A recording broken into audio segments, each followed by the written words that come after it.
je transhumanizam? Kakva je to kao religija ili ideologija, u čemu je bit, molim te, 10 minuta najmanje imaš. Ili mi treba pola minuta ili sat i pol. 10, ni vrit, ni minut.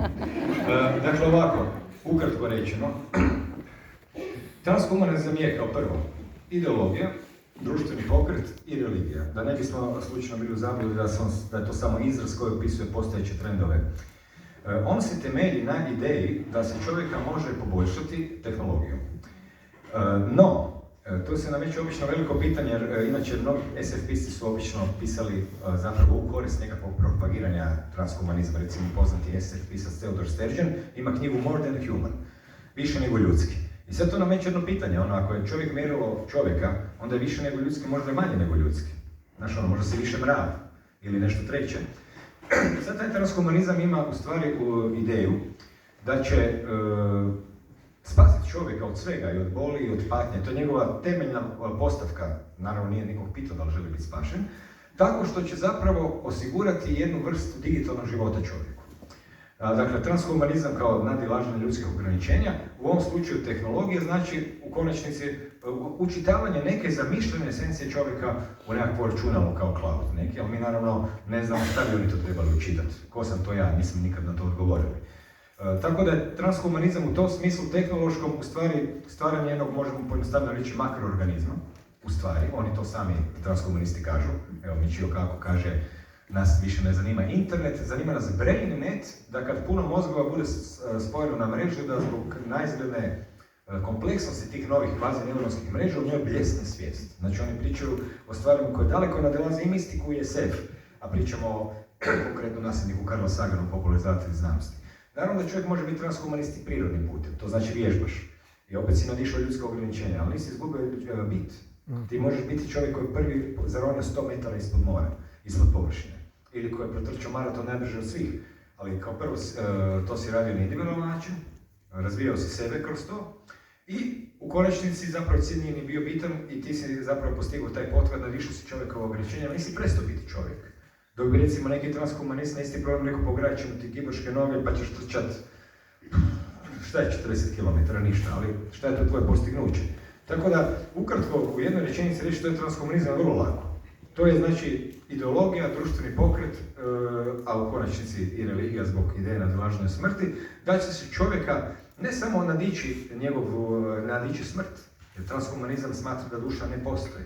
Znači, oni će nadići smrt sa tehnološkim alatima koji imaju na raspolaganju, nego da će čovjeka spasiti od svih problema i uvesti opću uravnilovku. Zato je njegov jezik, univerzalni temeljni dohodak. Tehnokracija kroz globalno zatopljenje CO2, mjerenje takvih središnjih zapravo onih brojčanih parametara da ti određuje život.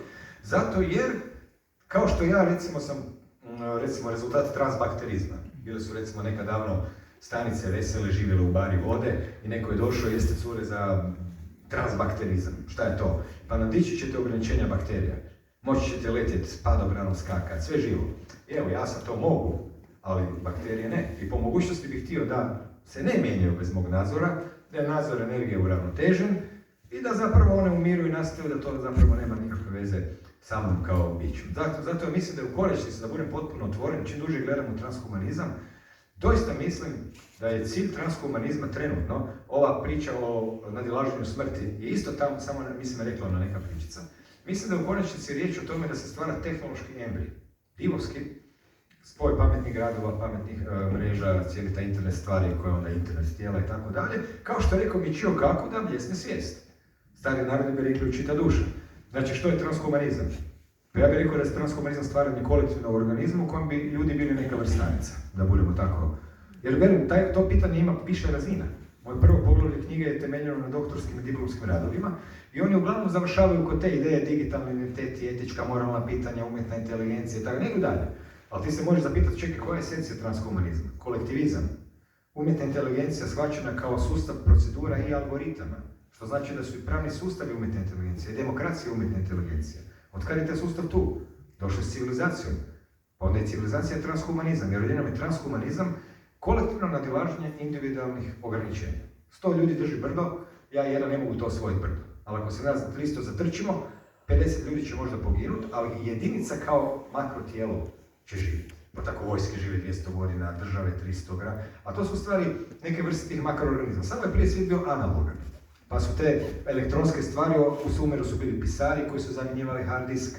Danas u suvremenom svijetu imamo sve te procedure u sudskom pravnom sustavu. Ovaj odrađuje ovo, ovaj sudac te sudi, ovaj te vozi u zatvor, ovaj tamo ti kuha.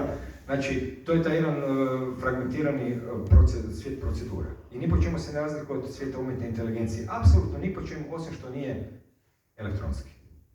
Uglavnom, transhumanizam nije ništa dobro za nas.